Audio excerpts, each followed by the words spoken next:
بالله عليكم واش شفتوا شي مسؤول خرج كيشرح لعباد الله تيقول لهم اش كاين؟ لان الهضره كثرت والتاويلات كثرت وكلها كيهضر.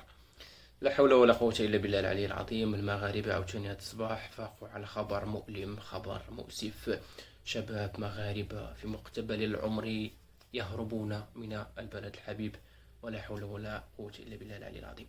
شي مسؤول يخرج يقول لنا اش واقع، علاش المغاربه يهربون، ولا ما قدرتوش تهربوا، ما قدرتوش تهضروا، عفوا ما عندكم ما تقولوا.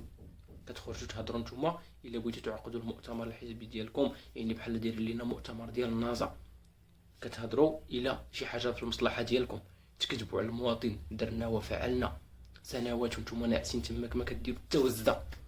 واللي كيزيد يمرض هو بعض المؤثرين للاسف وبعض الشيوخ ومهم كاع جمع كلشي خارجين كيدافعوا صاحبي على المسؤول. انا هنا لا احرض ولا اشجع على الهجره ابدا بتلك الطريقه، ولا اشجع على القاء النفس الى التهلكه، ولكن بلازم يكون منطقي. راه المسؤول هو السبب، المسؤولين هذاك البرلماني وهذاك الوزير وهذاك رئيس الحكومه اش كديروا صاحبي لهاد المواطنين؟ ايوا تحمل المسؤوليه. المسؤول الحقيقي خارج صاحبي التبريرات. دائما كنا كنخدموا ب 500 درهم في الشهر، كنا كنخدموا ب 20 درهم في الشهر. واحد قال لي واجو انا خاصني الخدامه هي ملي يجي يخدموا عندك شحال غادي دير لهم؟ 3000 درهم. بالله عليك واش باقي شي مواطن كيخدم 3000 درهم؟ 4000 درهم كاع. هذا ماشي منكر. راه 4000 كانت خدامه نهار كان اللحم داير 60 درهم، دابا راه وصل 120 درهم. كضحكوا على الشباب. وغير سكتوا صاحبي، خليو المسؤولين منهم الشباب منهم الشعب. لاش خارجين صاحبي كتبرروا؟ لا راه بنادم ما تبغي يخدم، راه جاو الافارقه فينا هي الخدمه. كاين شي خدمه ب 150 درهم في النهار ماشي منكر.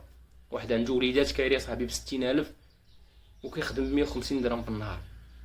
دابا بالمنطق انت حللها دير لها شي تحليل من عندك. خلي المسؤول صاحبي يتحمل المسؤوليه الحقيقيه ويخرج يشرح للناس اش كاين.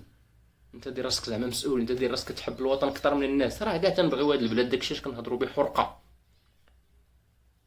قال لك واحد لا راه اسبانيا كدير مؤامره للمغرب وسينت حتى العيد العرش وسينت حتى كذا. واش والله يهديك اسبانيا مساليه لك اصاحبي. بالله عليك راه العام كله والمغاربه تيهربوا، راه غير فين ما لقاو الفرصه كيسلتوا. بالله عليك دابا المسؤول المغربي فاش يجلس مع المسؤول الاسباني ويبقى يتناقش هو وياه، واش لامين يامال يكون مغربي ولا اسباني؟ واش ابراهيم دياز يكون مغربي ولا اسباني؟ الفينال ديال كاس العالم يتلعب في المغرب ولا اسبانيا؟ بلا حشمه بلا حياه تقدر مسؤول مغربي زعما يقدر يبقى يناقش هادشي مع مسؤول اسباني؟ ما زعما داك المسؤول الاسباني ما يضربش عليك المعنوي ويصيفط لك هكا يقول لك ملي يشوفك كتناقش معاه على الفينال يتلعب ما يقولش لك زعما راه داك النهار راه ما شفتيش فاش هربوا كذا. ما كتحسوا بوالو نتوما المسؤولين، ما كيبقاش فيكم الحال، كيبقى الحال في المواطن المغربي. اللهم ان هذا منكر ولا حول ولا قوه الا بالله العلي العظيم.